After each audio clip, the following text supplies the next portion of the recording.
You're listening to the Full-Time Function Musician Podcast, the #1 resource for growing your function musician business. If you're a solo wedding singer, part of a 12-piece luxury show band, or anything in between, and want to learn from other successful musicians, you're in the right place. You're listening to the Full-Time Function Musician Podcast. This is Season 2, Episode 10. My name is Jack, and I am your host for this podcast, and I am super excited to have you here. This podcast is all about helping you grow and manage your function musician business. Each week, I sit down with amazing guests to discuss what's worked for them, what hasn't, and the valuable lessons that they've learned along the way. Together, we'll explore how to build a successful business without burning out in the process. So I think that I've said previously that this season was going to be 12 episodes long, but I've been in touch with some amazing guests and I didn't want to hold on to them for a few months. So I'm going to be extending it to 16 episodes, and that means that you still have a few weeks to get your questions in for the in between seasons mini episodes that we'll be doing. But we will be getting around to recording them pretty soon, so don't wait around. If you have something that you want help with specifically in your business, get those questions in and we'll get them answered as best we can. And you also still have time to enter the competition that I'm running over on Instagram, where you can win a £100 Amazon gift card. To find out how to enter, just head over to the Full-Time Function Musician Instagram and you'll get all the entry requirements. So that's it from me. Let's get into the episode. I hope you enjoy my conversation with Richie Cooper. You're listening to the Full-Time Function Musician Podcast, and on today's episode, I'm joined by professional singer, guitarist, DJ, business owner, and I'm sure loads more as well, Richie Cooper. Richie, welcome to the podcast, man. Hello, Jack. Thanks for having me, mate. Yeah, pleasure. I'm really looking forward to this one, man.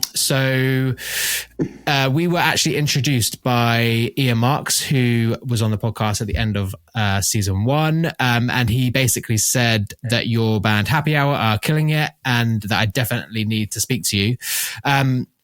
We've got a bunch of stuff that we want to talk about, but let's kick things off with going back and learning a little bit about you, where you started and the journey that's brought you to where you are today. Okay. So depending on how far you want to go back, the band started in around 2004, 2005.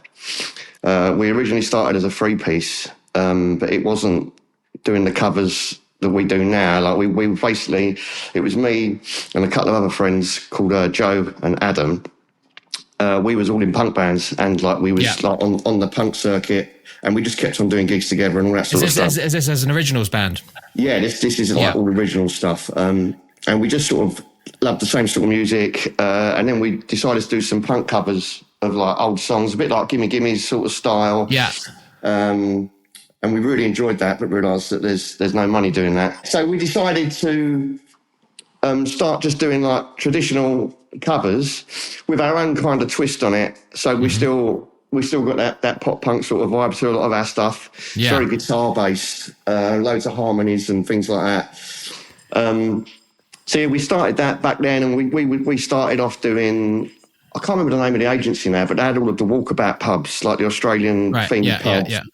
Up and down the country. There's about like 50 or 60 pubs or something like that. So every Friday and Saturday we'd sort of be just up and down the country playing them for not much money, but they were really, really good gigs. And we cut our teeth doing that, like we got loads of good experience doing that. Decided to buy our own sort of PA and things like that. Then sort of looked into weddings. We didn't want to go straight from sort of pop punk to weddings, we wanted to have some sort of road experience doing this sort of stuff. So we sort of done that, got a little bit of knowledge in it, bought the gear we needed, invested in that, bought a van, and then we got onto a live network, which are our agency, our management, and we've been with them ever since. And like each year, it's kind of grown and grown and grown. We've built up like a really good sort of brand and name for ourselves over those years. We did start as a 3-piece, and I think it was probably about 2 years in.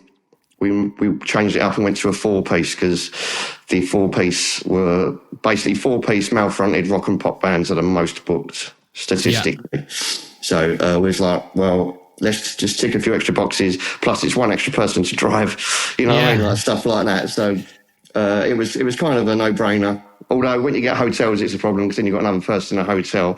When there's 3 of you can just get 1 room. When there's 4 of you, you've got to get 2 rooms. But that was when we didn't have any money back then. So, back onto a live each year. I can't remember how many we did the first year, but we then, like, year 2 and 3, we started to hit near 100 bookings and this, that and the other. And then I think it was 20... When did COVID happen? 2020 or 2019? Something like that. Just before COVID, we was like, we'd been having just the best times. I think 2016 was our best year to that point. I think we had about 130 something like that year, which was good. And then COVID hit, and obviously it all went south for everyone, especially our industry. You know, it was basically closed off, non-viable. I think they said we was. So I did Amazon for like a year or 18 months, which I hated. I broke my foot doing that. Really? Oh God, yeah. It's just I've got concussion, falling over on ice, and horrible job. But you know, to be fair, I can't. I've got like ADHD and stuff like that, so I can't sit still. So COVID for me was hard. Like, it's hard for everyone, you know, but I just had to do something. So I was like, I'd rather do that and get out. At least I'm out of the house and I've got a routine that I can do. And I've got the van sitting there anyway. So it served a purpose, but it was, you know, it was an awful experience, to be honest with you. So once it all kicked back in, we was like, yes, great. Slowly sort of introducing weddings. There was, I think at the time we was only allowed to have so many people, and you couldn't get... Yeah, it was like 30 people or something, wasn't it? Oh, It was mad. It was madness, you know. When I think back on that, the rules that were enforced, that it was like, you can go to a restaurant, you have to have a mask when you leave the table. When you get back to the table, you can take it off. I mean... It's ridiculous, isn't it? Yeah. It was literally bonkers. Like, it was mad. I mean, I'm not a COVID denier or anything like that. I mean, I had COVID 4 times. I ended up in hospital with it once. Did you? I was touch and go, yeah. It was pretty bad. It done something to my brain, like something else. It done something else to my brain. Anyway, I've got like, I've got some flare in my brain now because of COVID. But yeah, I mean, once we finally got back to it, I think this year is the first, or last year is the first year where we really started to see like proper green shoots again of people spending, people being a bit more relaxed, wanting to party, wanting to go out. Because at the end of the day, like weddings, parties, it has to be an expenditure you're happy to get rid of, you know. So it's disposable income, right? It's not something you can just. It's not essential, is it? It's like no, exactly. And if you're prioritising, well, you've got heating, kids, all that sort of stuff. You've got Brexit, you've got war. You know, there's so many things going on at the moment where I think people were just a bit unsure whether to spend because they weren't getting mortgages, you know, mortgage problems and all that sort of stuff. So now we're really starting to see a massive boost. The last sort of 3 months have been pretty amazing, to be honest with you, like booking wise. So yeah, that's where we are with that. That's kind of like the history up until now. So with a live network, are you exclusive with them, or are you with any other agencies, or do you do any of your own booking, or is everything done through them? No, we're exclusive for Alive. We have been. I think we was on there about 2-3 years before we signed that deal with them, and we was one of the first bands to do that, like to do the management deal. At the time, there was only, I think there was 10 managed bands that they had. Yeah. Now they've got like I think over 100. They got loads of managed bands now. So it's it's like for their business model, it was a smart move. It was good for them. It's good for the bands as well to have a little bit of security. You know, I mean, no one guarantees you anything, but they've always come through for us. They've always supported us for everything, really, especially through COVID. As I said, that was a really hard time.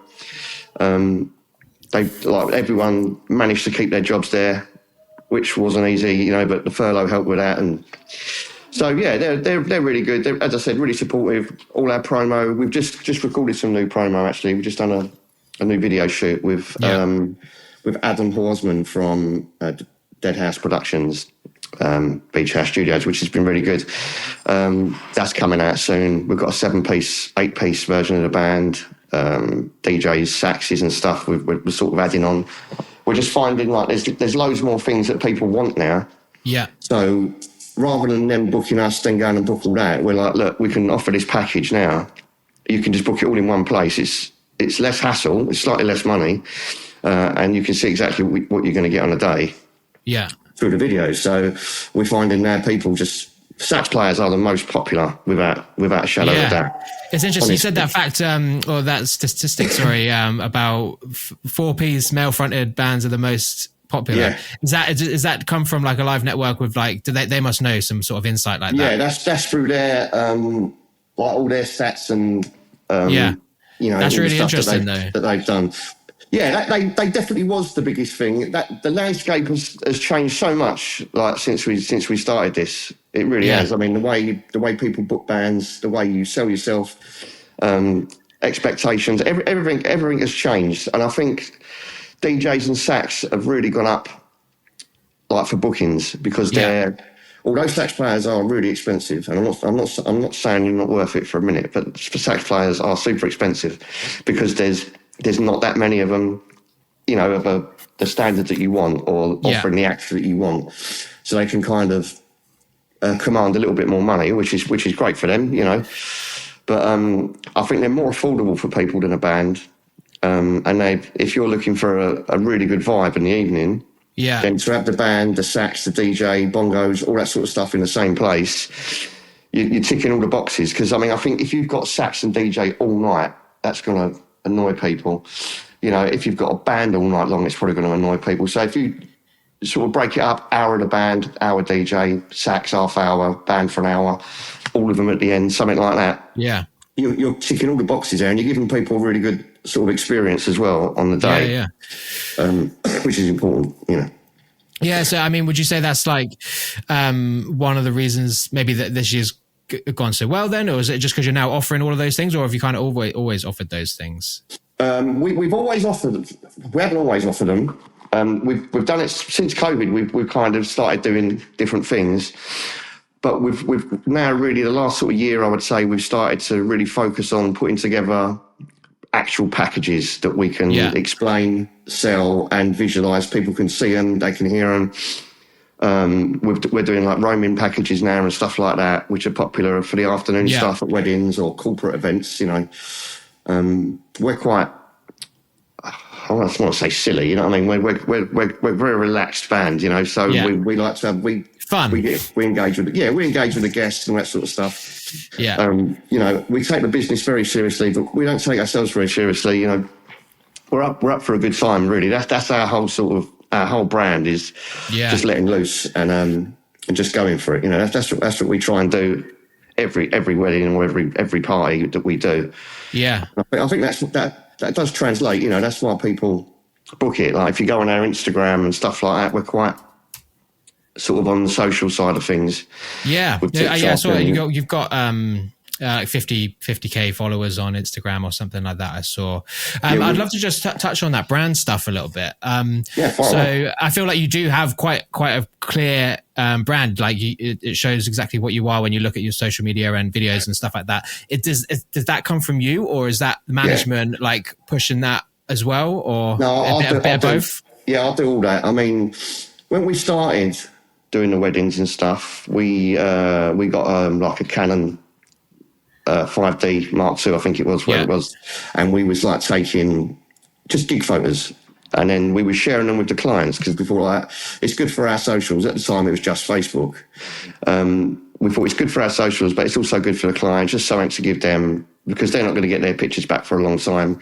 Obviously, they've got to be edited and stuff. With ours, we just edit them in the van on the way home, you know, so it's like we've got 5 hours to kill. So someone sits in the back and just edits the pictures, and we send them on.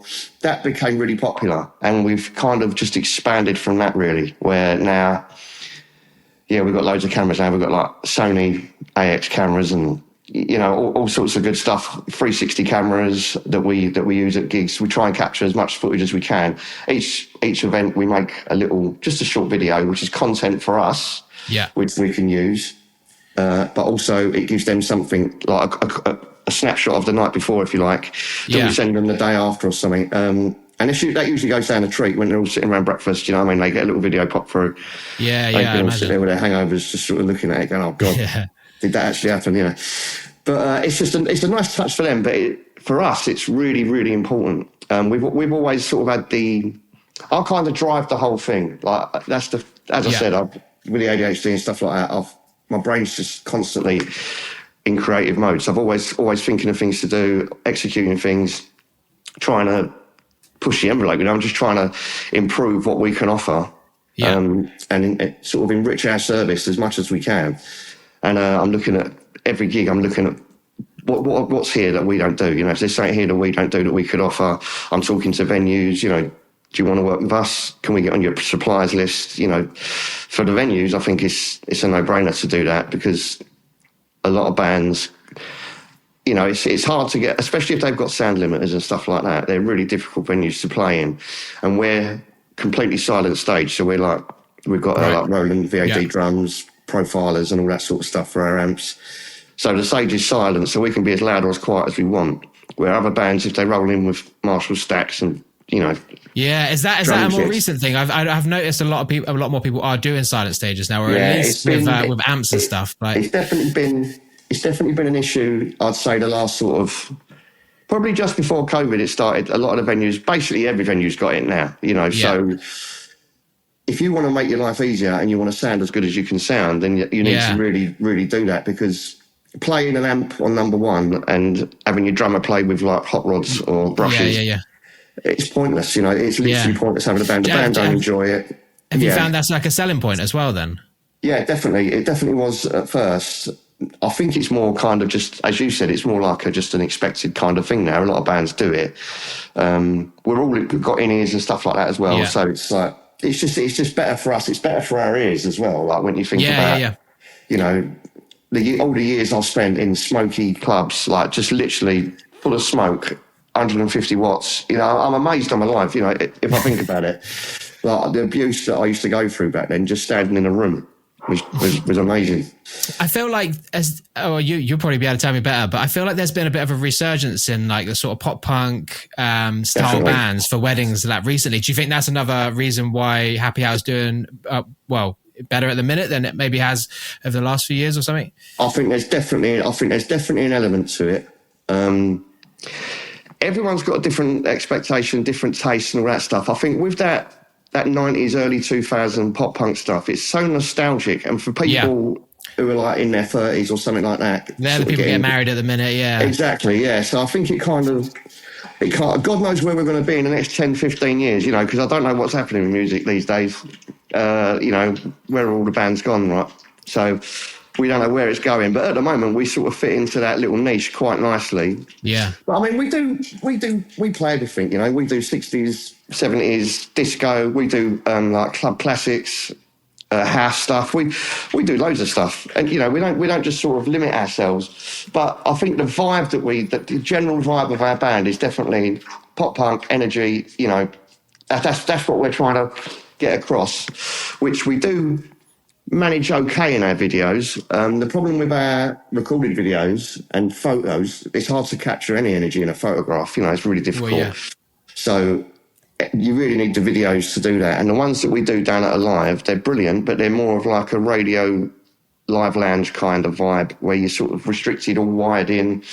And the ones we've just done now we had a great big stage area. It was a huge venue. We got lighting screens in, video backdrops, and we sort of done loads of stuff. And we was going mad for about 8 hours. I was absolutely knackered at the end of it. But it's the first time we've really sort of bottled that what they're going to get, at the gig. Yeah.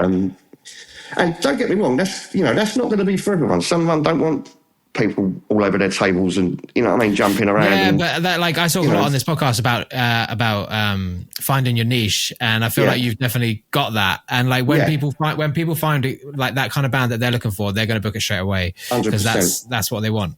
You got to play to your strengths at the end of the day. It's no good if you're a sort of really sort of serious, straight-laced dude. It's pointless trying to get you to jump around and act silly because it just wouldn't translate because you'd feel awkward. You know what I mean? And the same with us. If we had to just stand there in a suit and just be elevator music, that wouldn't work for us. So I think you need, but there's a market for that. There's markets for everything at the end of the day. Exactly. It just all depends how you sell yourself and what you're actually trying to capture. We're definitely trying to exploit the corporate market because that is now, I've been into that for a long time because they've always got money, you know, they've always got, and they have to spend these budgets, you know, like these award things are basically just tax things, just to, you know, to save giving it to the tax man. They'll just do a load of free promo at these sort of things. So we really want to get into that, and that has skyrocketed, you know, like we do so much more corporate stuff now than we did. And that tends to be Monday to Friday, which is perfect because then we've still usually got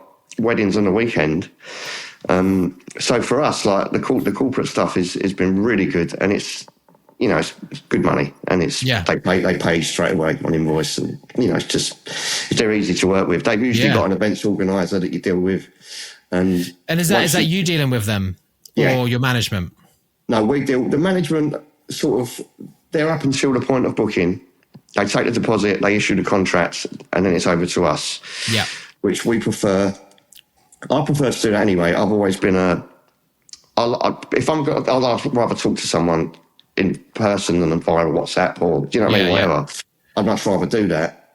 I think you can get the gauge of a person better on that, and there's context and all this, that, and that. I mean, you know, when you're typing things out, things get misconstrued and whatnot. So yeah, for me, I like to take that position there and sort of just get in touch with them and say, hello, look, like this is us, this is what we do. What do you need? You know, what do you want from us on the night? We're there. Timings, don't worry about it. Everyone gets stressed with timings. They've got like military, and I'll always say to them, don't worry about timings. It needs to be fluid, you know, because things are going to run behind on the day. And if you ain't exactly at 2:58 where you need to be, you're going to start getting stressed out. I said, just let the venue sort everything on the day, and that'll sort of make it happen, you know. Because a lot of people sort of get tied up with time. Yeah. Would you contact or approach corporate clients? Would you do that yourself then? And how would you do that if it is you? To get the work? Yeah. Yeah. So everything we get, I get approached a lot by a lot of people, a lot of companies and weddings and all that sort of stuff. But we always go back through live, even if they come to us direct. Yeah. We send them to live because we're partners, you know, that's the thing. Yeah. You got to keep that relationship strong. Yeah, I can't just take the gigs they give me, and then when I get one on myself, just keep it to myself. You know, like it just won't work. You know, we need to be completely transparent with everything. They've got access to our socials, which you know is fine. They can see everything. They see how we communicate with people. A lot of the time, if people are on a super tight budget, then we can sometimes do deals from things like that. They might lower their commission, and we'll lower our rate and whatnot. But a lot of the time, people come to you direct to save money. Yeah. But like it's morally wrong, you know. Yeah. To do it. Yeah. Well, yeah. Bands will end up getting themselves cut out if they do it right. Yeah. I mean, that's it. You're going to end up ruining the relationship. Plus, we've been with them for a decade, you know. So we're actually friends. Yeah. You know, we actually get on really well. And they're, as I said, they're very fair, they're supportive, they're brilliant company to work with. And me and Dave, the owner, we're starting another company, like another agency soon, Happy Hour Entertainment, which is going to be, I've also got another business called Happy Booths. Yeah, I was going to bring that up. Yeah,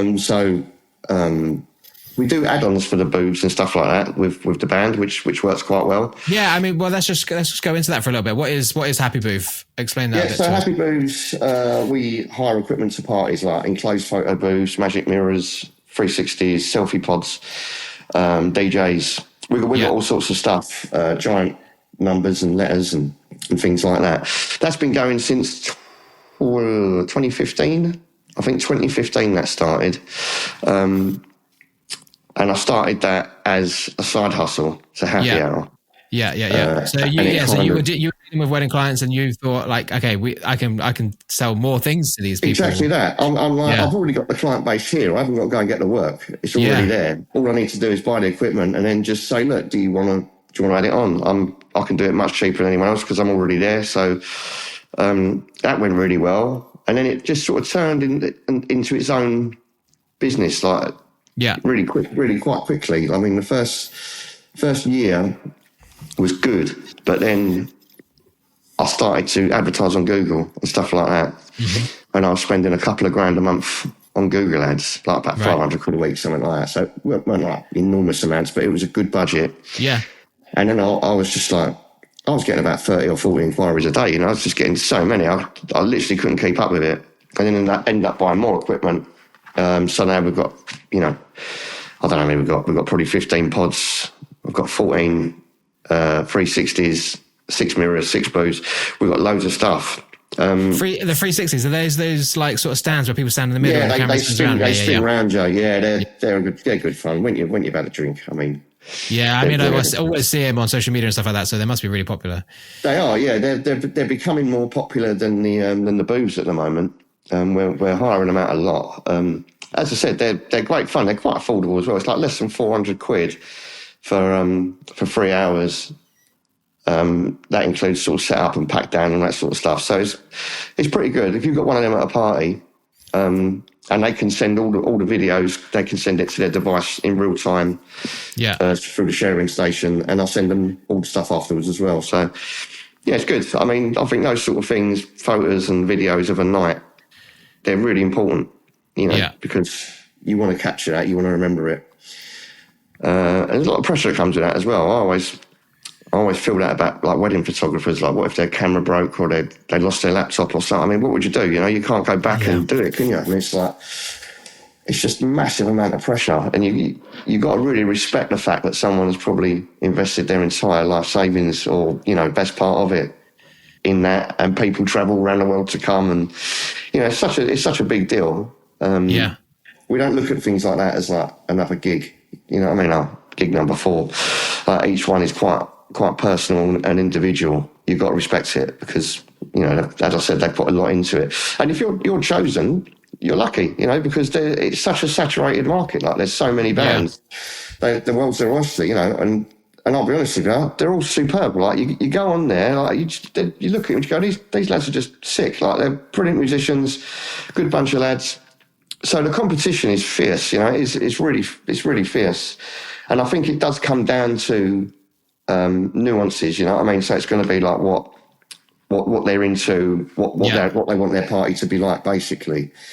That's why sometimes I think we was a bit too out there for some of the corporate stuff. Although we did okay with it, I don't think we got as much as we could have done, which is why we've done the 8-piece band now. It's like, gold blazers.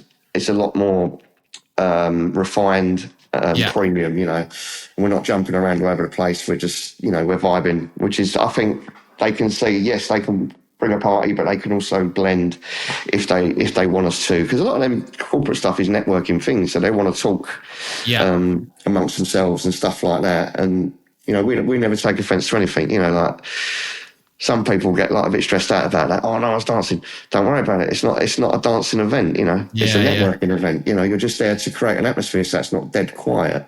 Yeah.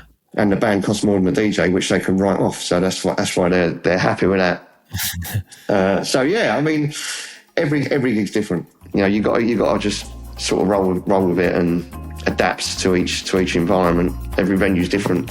Every client's different. Yeah. This podcast is sponsored by my business, InFocus Recording Company. At InFocus, we specialize in creating exciting cinematic show reels for professional function musicians. We also offer photo shoots, a custom logo design, helping you bring all your branding together into one cohesive package.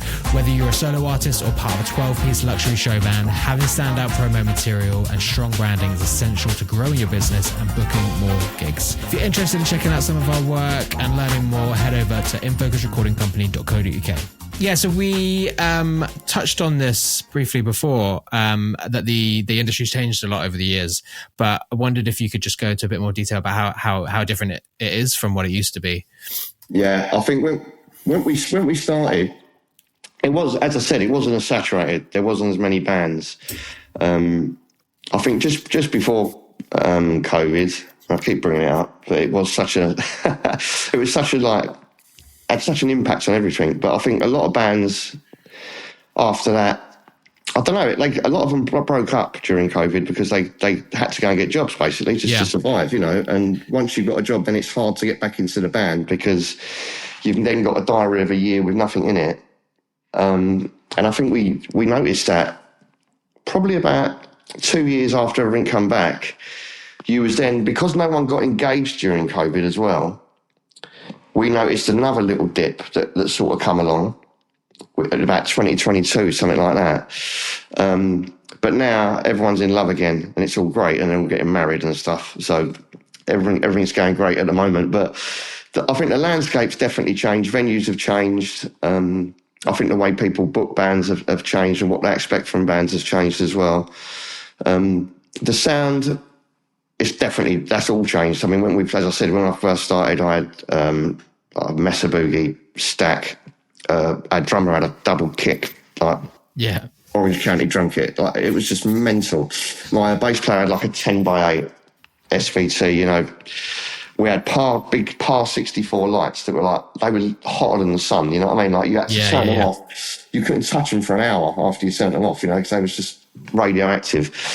And now everything's like LED, DMX, everything's so much easier. About a month ago, I wired all of our lights around the truss, so they're permanently sort of wired in. Now all I've got to do is plug in 2 XLRs and a power lead, and it's done. Whereas, like, before I did that was taking me half hour to wire all that in at a gig. Yeah. And I was like, sod this, you know, this is madness. I need to think of something to do. So I bought the trusses, and then now it's all wired in. Just literally put them in, stick them down, plug them in, and you're good to go. Same with like the electric drums. Do you supply all the lighting as well then for your? Yeah, we do all our own lighting. Yeah, it's all like intelligent lighting. We used to use backing tracks as well for the clicks and for the lighting. Yeah. But we stopped doing that for a while because to be honest, it's better to do it because you are sort of locked in with it. But sometimes we feel like we lose a little bit of vibe with it because it's so rigid, you can't sort of go for it. Yeah. But we have actually now we spoke about probably using tracks again. Just fills out the sound for keyboard parts and things that we usually reproduce with guitars, but it's just like, it's never quite the same. You know, if you're playing baggy trousers, you've got to have them trumpets and that piano. Yeah. You know, it does need them. But everything else we play, but it's good to have the click. I think it does keep you in check, because when it's adrenaline, isn't it? If you're having a really good night and it's all going off, you just sort of you get into it, don't you? Like, and your brain just gets straight into it, and you're not as focused on the timing and stuff like that. So you sometimes watch a video back and go, wow, that was very, very fast, you know. Which at the time it felt correct, you know. Yeah. And it felt right in the room. But yeah, so we're kind of doing that a bit more. I think the way people are available has changed as well, just because families, we're all getting older, so everyone's had kids as well and stuff like that. So when we first started this, it wasn't the case. Like, we was just, it was mad, mate. Honestly, like, we was just touring the country, just absolute maniacs, you know. And like, now it's don't drink anymore, don't do nothing like that. So now it's like just try and get maximum sleep if you can.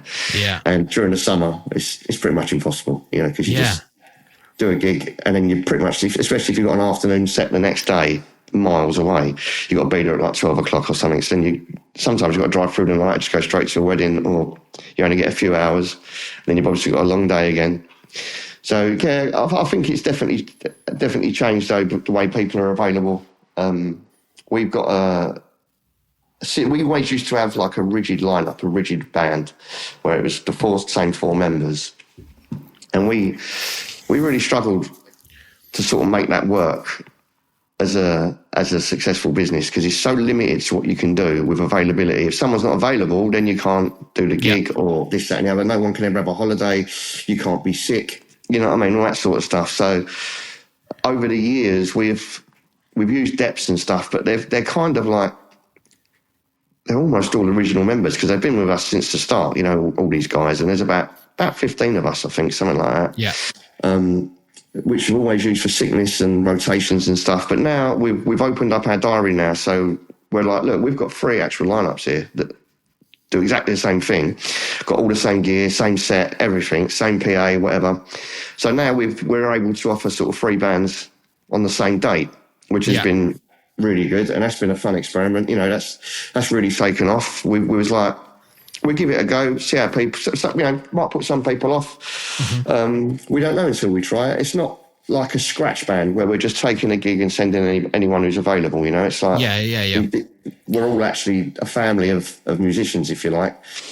That sounds a little bit lame, but that's the best way to sort of describe it. And as I said, everyone's very busy with work, home life. A lot of our guys as well have got solo careers where they do like afternoon acoustic stuff, and then they'll just go from that wedding to our evening one. So logistically, there's a lot to manage. Whereas before lads meet on the M11, away we go. Yeah. So now, do you have to be open with clients before when they're booking that and saying it's not going to be the guys in this picture, it's going to be different people, or do people not they know notice? that. Yeah, we've now changed all of our promo to suit that, and when they get their contracts, it's in great big yellow writing right under where they sign it. It sort of says exactly what we're offering and what we do. And we've not had anyone read that and sort of say they don't want to book it. Mm-hmm. We've had a couple of people with some questions, which is fine, because it is like a new way of doing things. I know it's not a traditional way of working. So I always just phone them, go through it, and I go, look, it's up to you. You don't have to book it. If you feel uneasy about it, don't book it. I don't want you to be stressed out or have anything in the back of your mind that there's any doubts. All I can promise you is that if you go on our Instagram or something like that, those events that we put up are genuine events that we do every week, and you'll see each video has got different members in it of that night. And it's all the same reaction from the crowd. It's the same thing every time, because it's like what we're trying to do now is deliver an experience. That's the whole plan of it, which is why want to add the sax, and we want to have segments of the night where we can have like a garage segment or, whatever they want, because, the groom loves Blink-182 and Sum 41. Well, the bride loves, Show Me Love and all that sort of stuff. So you're going, right, well, how can we please them? And, Nan and Grandad don't like either of that stuff. So, with weddings, it's such a mixed bag. Like, it really is quite difficult to... It's not, you can't just walk in and do it like a pub or something like that. It's you've got to play it a little bit better, and each gig you've got to read the room as well. Like, we've got a pretty big repertoire. There's probably a couple of hundred songs on it, and we very rarely play the same set twice. Like each gig we're going, this ain't going to work here. Let's stick this one in. You've got to kind of do that, suck it and see. But don't underestimate the old people. Honestly, they are the maddest at a lot of them a lot of the time. Sometimes you can look at a crowd and go, "Oh, it's quite a mature audience out there," and they go nuts the most. So, just all we just do our best every time. We do what we do. We don't change anything. We perform the same every time, and it just seems to translate with the audience. They seem to like it. I think when you see a band who just I don't know the best way to phrase it. Not that they don't care, you know what I mean, but they're just having a right laugh up there. It just loosens everyone else up, you know what I mean? When you're looking at something that's quite stiff and rigid, you know what I mean? Like, then you're going, I don't really want to, get me tie undone or something here because this looks a bit prim and proper. No, I totally get it, man. If you see people having fun on stage, then you instantly feel it. Yeah. That's the whole idea of the performance, and we're quite, over the years, we've been quite particular about who we've taken on and who we work with, because we have got an ethos and like a mission statement, and it's like, look, this is what we expect every gig. And the guys are, in their credit, they're all awesome. Like, they do the sound. They're all, most of them are like, they've all been to like BIM and all this sort of stuff. Like, they're all just musically trained and educated and stuff like that, but they're good with sound and lighting. They capture all the social stuff. Like this, we've got a certain way we do the social stuff, and I edit all that. I just like Dropbox it over to me, and I edit all over the weekend a lot of the time. Doesn't take long. I've got like programs on my laptop that are all set up with templates and stuff, so I can I might just then like adjust the transitions or a song or something like that. But it's pretty easy. It's pretty easy to do. Sometimes we went through like a phase where we was getting really good engagement on it, like Instagram and that, and our engagement's gone down again now for some reason, and we've changed absolutely nothing. So I'm not really. Yeah, that's the old algorithms, eh? It's the algorithms. I know Google changes its algorithms every so often and stuff for the ads, but I think the socials do as well, because sometimes, I don't know, I think it's content as well. If you're posting the same content although it's different events, it's the same Yeah. style of content. So maybe you get punished for that a little bit. Yeah. I'm not really sure. I just keep doing it. When we're at gigs, we're heavy on the socials, man. We're like, follow us on TikTok, follow us on Instagram. We've got QR codes for reviews and stuff like that. You know, we've got like little NFT cards, whatever they are, you know, and like we just take them round, give us a Google review, bang. You go, oh yeah, we give you one. I say, right, do it now then, you know. And then it takes them like 20 seconds, and it's just a good way to collect things like that, because it's really important, you know. Yeah. Being in a band playing music is such a small part of it, you know. Like it's the smallest part. Going back to like how things have changed, it's like that. Surely that's got to be one of the things that's changed as well. Now you've got to be able to do all the lights. You've got to be able to do 100%. Sound. You've got to be able to be a social media guy. Yeah. Yeah, you've got to do all that. The admin behind the scenes as well is massive. You know, like, I mean, that in itself really should have someone just doing that as a full-time job. Yeah. Because if you've got 30 gigs in a month or something with all the bands, and each one of those has to have an email. Now, if they send you 10 emails each, that's 300 emails. Going backwards and forwards, and 10 is like a good amount, you know, because they've always got questions you answer, then they've got another question, stuff like that. So like it's just constantly every day you're sort of doing that, and the same with Happy Booze as well, like inquiries, reviews, all that sort of stuff, editing photographs. It's just a constant stream of just work. You know, I'll go to bed about probably midnight, and I'm up like 4:30 every day. You know, just ploughing through it before the school run. And like before I come to talk to you, like to do all the pat testing for all the plugs today, because our pat testing's going to run out. You know, it's all that glamorous stuff that people don't see. You know, they go on, they see on stage, they go, $2,000 for 2 hours. Right, that's a lot of money, isn't it? You go, yeah. But you don't know how much we spent on equipment and advertising and how much work I do in the background that I don't get paid for. Yeah. You know, like that's all my time that I have to do, which is fine. You know, I don't moan about it, but everything that happens, it has to be done by someone, and it's usually me that does it, which is fine. You know, I don't mind doing that. It's my baby, if you like. So I basically, the two guys that started with me, they got bought out years ago. Joe actually lives in Australia now. He's been there about 4 or 5 years, I think. He's over there, and he's doing his own thing over there. He's got some booths. Got a mirror, and he does like solo stuff, afternoon weddings, but he's started to dabble in the tribute stuff now, so he does like Robbie Williams, Oasis, Blur, and they're absolutely lapping it up out there. They love all that. They really love it. And I didn't think he'd be the sort of person to do it, because he wasn't as silly as us, but he gets the wigs on, all the fake tattoos, and it's brilliant, you know. Like, but he's doing really well out there. We're doing really well over here. So I think at the moment, despite the way the world is at the moment, which is, you know, it's a bit of a volatile state at the moment. It's a worrying place, you know. But I think considering everything that's going on, we're doing okay. You know, I think everyone's managing all right, which is good, you know, because it could be a lot worse. So no doubt it probably will get a lot worse in the next 10, 15 years, you know. But I think it's our kids that we'll see that. I don't even think it's something we'll see, but you know, we just keep going. You know, that's all you can do. Get up, do your best. Try and be man. I don't know how you manage it all, because I didn't see on your Instagram 5 kids you got as well. Yeah, dog, 5 kids, and I've got a granddaughter as well now. Yeah, wild. A dog and a cat. Yeah, a wife. Oh, I'm struggling, and I've just got a puppy, and I'm struggling, man. So I don't know. I know, mate. I honestly don't know how I do get everything done. Like, it's quite amazing. But I think, as I touched on the fact I've got ADHD and all sorts of tisms, and you know, this, that, and the other. I've got the lot. You know, and I had them before they were trendy. You know, like I had them in the 80s. So like I've had them for a long time. But I actually think that they work to my advantage for things like that, you know, because I don't procrastinate. Like I just superpower.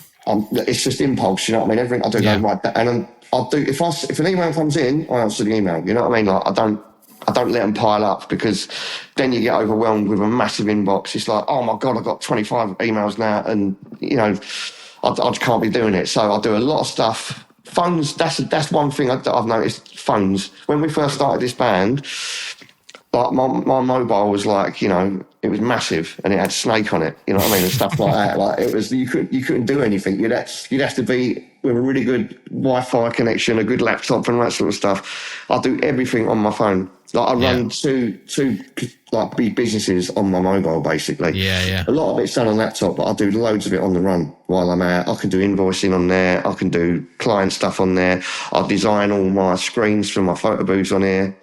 And I can do all that in real time. I can send them over to another job. If someone's having trouble, I can redesign it, send it over. So like technology, it's come a long way. Mostly for the better, I think. I think that we're all a bit disconnected from each other now, which is, you know, it's a shame. And I'm guilty to most of it. You know, I try not to get on my phone, but I'm literally on it.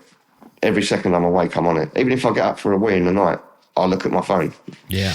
You know, and it's like, God, I'm a slave to it, you know. I'm just absolutely, I hate it, but it is good for business. You know, if I didn't have a business, I don't know how much I'd even use my phone. Yeah, no, I feel you there. I would 100% get rid of all the social media and everything like that. But as a business owner, it's essential, isn't it? It is. That's the trouble. And I do like when if I'm during the week, I'm at home, I'm working, and the kids are like, pay attention to me. And I'm like, yeah, I am. I'm not on my phone I'm not playing snooker on here or something. I'm actually working. But because I'm sitting on my phone, it looks like I'm not doing anything, you know? Yeah. So it's quite difficult. But I try not to, you know, around 5-ish, half 5, I try and at least have a couple of hours off where we can have dinner at least. And, you know, I'll put my bed and whatnot. Then I get back at it. But, yeah, I think we're all a bit of a slave to it. And it's just the way people communicate now. They communicate through that. I think it suits some people. I think, you know, you get a lot of keyboard warriors that they like communicating like that because things you say on your phone or whatever you wouldn't say if you was in a room with someone a lot of the time. You know, I see that a lot as well. But I'm an honest person, you know. I just say things. I've got no filter whatsoever, so I'll just say what I want to say, and whatever the repercussions of that are, they are. You know what I mean? If you don't like that about me, then don't talk to me. You know. But I don't tell lies and, you know, things like that. I just can't be bothered with it, especially in business. It's, you know, if something ain't going right, I'll just say, look, it ain't going right. I need a minute or whatever. Yeah. And I'll sort it out, you know. It's not, I don't sort of go, my car broke down and I had diarrhea and, you know, I had diarrhea in a broken car and it was double bad. And, you know, I just can't be bothered with that. If I'm running late for something, I'll just be honest. I'll just say, got held up or whatever. People seem to prefer that, I think. I think people prefer the straight approach in the long run, although it might hurt sometimes, you know. In the long run, I think it's... But I certainly prefer people to be brutal, you know. Yeah. You know, if I come off stage and I stink, I want someone to tell me I stink. You know, I want them to go, mate, go and get some spray on. You know, that's what I want. I want them to... I don't want to walk around stinking, you know. I'd rather someone tells me that. Don't worry about my feelings, you know. Worry about everyone else's nostrils. That's the most important thing. So yeah, that's basically me in a nutshell, though. Yeah. All right, man. Let's talk about the stage a bit more. I would love to hear some of your best gigs, your worst gigs, or just something you want to brag about or anything like that. What experiences you got, man? Well, we've done some, the band, like Happy Hour, I've done some good gigs, like festival gigs and things like that, different countries. Although, to be honest with you, the foreign like location stuff is a bit of a pain because it's mostly travelling and you get there, you perform, and then you pretty much got to go back to the airport. So you don't see anything except the inside of a car or, you know, some backstage area with some, you know, mixed meats and stuff like that. And it's like, it ain't as glamorous. But we've had a couple of weddings. Like I think we did one in Lanzarote before lockdown where they actually brought us over the day before, flew us back the day after. So we actually, and put us up and all that sort of stuff. So you actually had a couple of days in the sun, which was really good. And it gives you, to be fair, I think they probably got the absolute best performance out of us because we were so chilled and we wasn't tired, you know what I mean? Yeah. So that little bit of massaging our egos, if you like, it paid off for them, I think, you know, because we was just so up for it. And we did have a really, really, really good gig, but we had to get on a boat, or a rowing boat, to get like from on an island or something.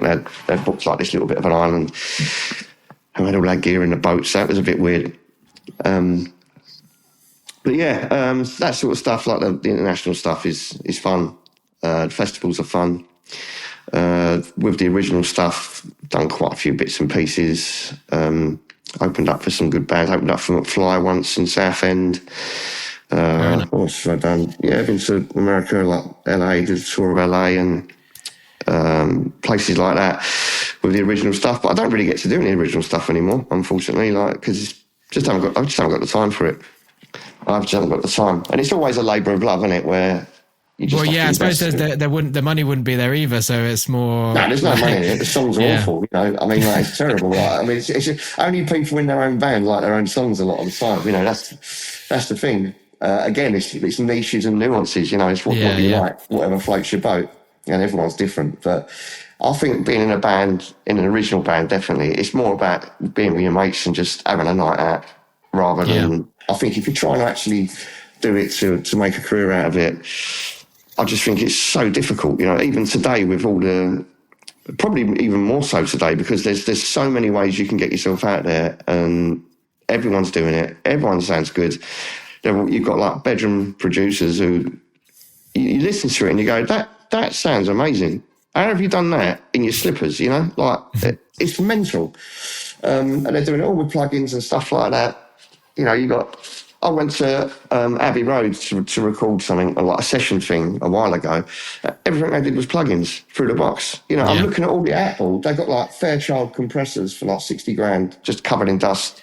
And they're mixing everything in the box, you know, and you think, wow, what is the point in that? Like, surely you come here to use the gear that the Beatles used and, you know what I mean, all that sort of stuff. And, I was a bit underwhelmed by that. I was like, oh, man, that sucks, you know. I wonder what some of these things were like. But, I don't know. I just think there's a lot of bands out there now. Do it for fun or don't do it at all, really. And if you're not enjoying it, definitely don't do it, because then it really is not worth doing it, you know, because the only reason to do it is to have a laugh, break up your week, get away from the family or something, you know, act crazy for a few days.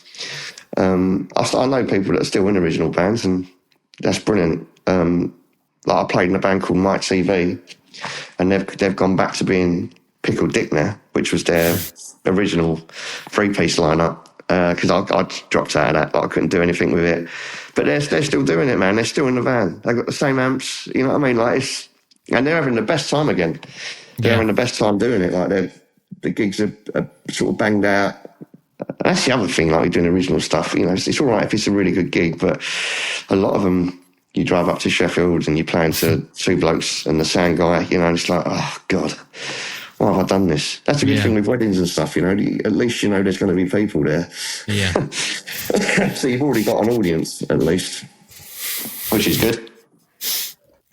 All right, man. I think we are getting up to about the hour mark, so I want to move on to the last section of the show, which is the quick fire round. Just some quick questions for you. What is the most effective thing that you've done to market yourself or your business? And that can be happy hour or happy booth or anything. I think our socials are, because they're free as well. I'd say that's like, it's such a good resource that it's free at the end of the day. I mean, you use it as much as you want. I think you get out what you put into things at the end of the day. If you're spending money on Google and stuff like that, that's great, but it's a slightly different animal where you're paying for that. So I definitely think the socials, that's where it's at for me. Good answer. What have you learned in the last 3 months that you wish you knew 3 years ago? Don't rely on companies to pay you all the time. That's what I've learned. We've had a couple of occasions where we've been told we're going to get paid, and then they've ceased trading like on the Monday. And then you don't get paid, you know, which is awful, because I always pay my guys whatever happens. So then that means I don't get paid and I lose loads of money as well. So it's like, it's the worst. It's very rare, you know, it is rare, but it does happen, you know, and they, you know, so be careful. Don't always trust everyone. Get your invoices in. Do your due diligence, you know, get your money up front. Make sure they stick to the terms in the contracts. That's the best advice for that. If you were just starting out now, what is the first thing that you'd do? Practice. Practice. Get tight. That's the most important thing, because I've seen a lot of bands, especially, no disrespect, but they're good musicians. All, like, individually, they're fantastic musicians, but as a band, there's no cohesion there. Like, I think you need to be able to, play together to get the harmonies locked in, to know when, because people have got like muscle memory. So people tend to play and sing a certain thing the same way. And the only way you're going to know how to link up with that properly and tight without thinking about it is by practicing. So practice. Solid answer. Do you use any specific tools or apps to help manage your businesses? Stage wise, yes, we use a digital mixer with in-ears and stuff like that. All the guys can control that from an iPad or an iPhone. They can do their own mixes on the fly as they go. We use guitar modelers. We've got Kemper, Axe Effects, Quad Cortex, stuff like that. I've got. I use the Kemper for my bass, but sometimes just use the Sans amp, something like that. But other than that, run-of-the-mill stuff. Everything else is pretty much the same. SM58s, decent PA system with headroom. Always get more headroom. Yeah, get a bigger PA than what you need. Sometimes we turn up to gigs and they're like, "Oh, you don't need them size speakers." It's like, well, yeah, I do, because I don't want to have them on number 10. I want to put them on number 3 or something, which is like how we like to do it. So get good gear. Nice. All right, man. That brings us to an end. Unless there's anything else that I haven't asked you that you wish I'd asked you. No, man. It's been good. I appreciate your time, man. Thanks for getting in touch with me, Jack. A pleasure. So there we go. I really hope you enjoyed that episode, and I just wanted to say a huge thank you to Richie for coming on and having a chat to me. You can find all of Richie's links and everything else that I mentioned at the start of the episode in the episode description. That's it from me. Take it easy, and I'll catch you next week for episode 11.